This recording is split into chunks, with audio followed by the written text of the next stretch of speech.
Ako nga pala si Feya. 17 years old at grade 8 student ako. Gulat kayo, no?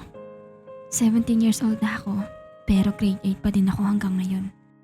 Lumaki ako sa pamilyang punong-puno na ng pagsubok. Puro hirap at sakit. Hiwalay na ang parents ko kaya nandito ako ngayon sa side ng magaling kong ama. Wala nang ginawa kundi magpakalaseng tuwing gabi. Ang nanay ko naman may bago ng pamilya at iniwan akong nagtutusa kasama ang tatay ko. 3 kaming magkakapatid at yung kuya ko walang trabaho. Nakikipag-inuman lang sa mga tropa niya.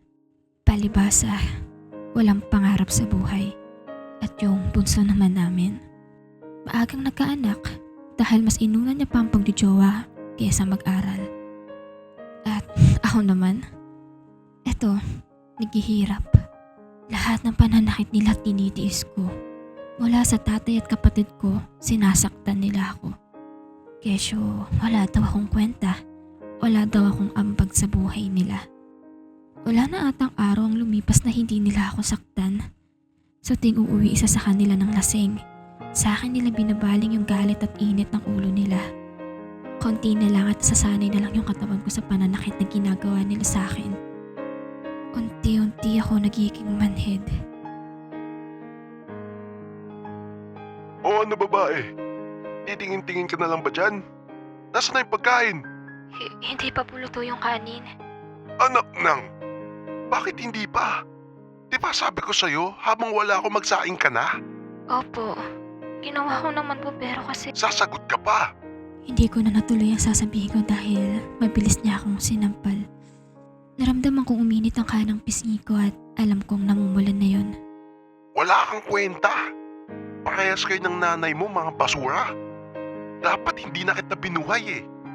Pinipigilan kong maluha dahil kung makikita niya akong umiiyak, baka pagtawanan at dagdagan niya lang ang pasa ko sa katawan. Binuhay niyo nga ako, pero araw-araw niyo akong pinapatay. Hay nako, mas mabuti pang umalis na lang ako dito.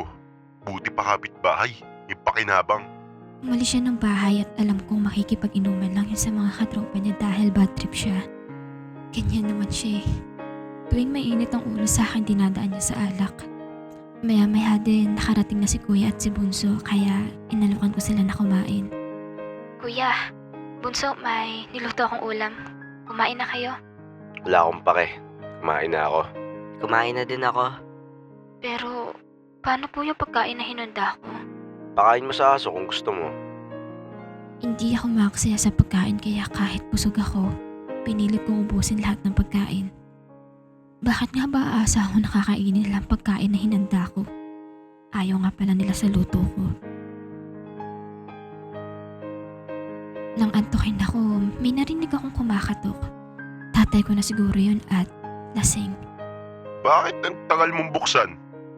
Tarantado ka. Kanina pa ako kumakatok ka. Halika nga dito. Hinilan niya ang buhok ko at hinawakan niya ang panga ko. Nasasaktan po ako pa. Tangna mo pala eh. Bakit ka ba nabuhay ha? Gusto mong wala ng buhay? Please pa. Baka wala muna po ako. Nasasaktan po ako. Bigla niya akong tinulak dahilan masubsob ako sa sahig. Hindi siya nakontento at pinagsasampal at sapak niya ako hanggang sa mapagod siya. Pa, tama na po. Masakit po. Sa sobrang pagod niya, humiga siya sa sofa at nakatulog. Ika-ika akong naglakad papuntang CR para linisin ang dugo na tumulo sa labi ko. Doon ko na nilabas lahat ng luha na kanina ko pa pinipigilan. Laban lang, Peya. Malalagpasan din natin to. Sa sobrang pagod ng katawan ko, hindi ko na namalayan na nakatulog ako sa loob ng CR.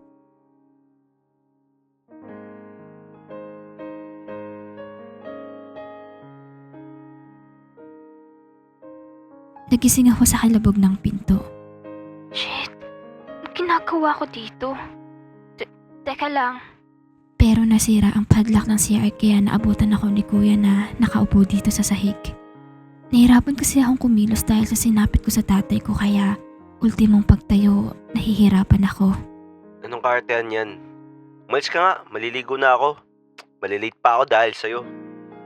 Hinila niya ang braso ko kahit na may pasa ako doon. Tiniis ko. May pasok din ako sa school pero mamayang 12 pa naman kaya makakapaghanda ako. Ilang oras ang nakalipas at nagising na si Bunso pati na rin ang tatay ko. Buti naman at may nanda kang babae ka. Pinaghandaan ko sila kahit na wala pa akong kain. Sakto na lang kasi para sa kanilang tatlo yun. Kung nagtataka kayo kung saan ko kinukuha yung pambili ng mga pagkain namin, kinukuha ko to sa benta ko. Nagbebenta ako ng candy sa school at ako mismo ang gumagawa nun. Kung ano na lang makita ko dito sa bahay, yun yung pinanggagawa ko. Buti na lang marunong ako gumawa ng candy. Sa totoo lang, wala akong nakukuha sa benta ko. Lahat napupunta sa kanila. Wala nga akong binabaon eh. Tinitiis ko na wala akong kain na pumapasok sa school. Napapatanong na lang ako na, bakit ganito ang dinadanas ko? Ano bang ginawa kong masama sa kanila para saktan nila ako ng ganito? Pamilya pa din naman nila ako ah. Pero kung itrato nila parang ibang tao. Kaya hindi ko tuloy maiwasang mainggit sa mga classmate ko dahil lagi silang may baon. Lahat ng pangangailangan nila nakukuha nila. Swerte nila kumpleto at mabait ang magulang nila. Samantala ako, puro sakit at pang-aapi lang laging dinadanas ko.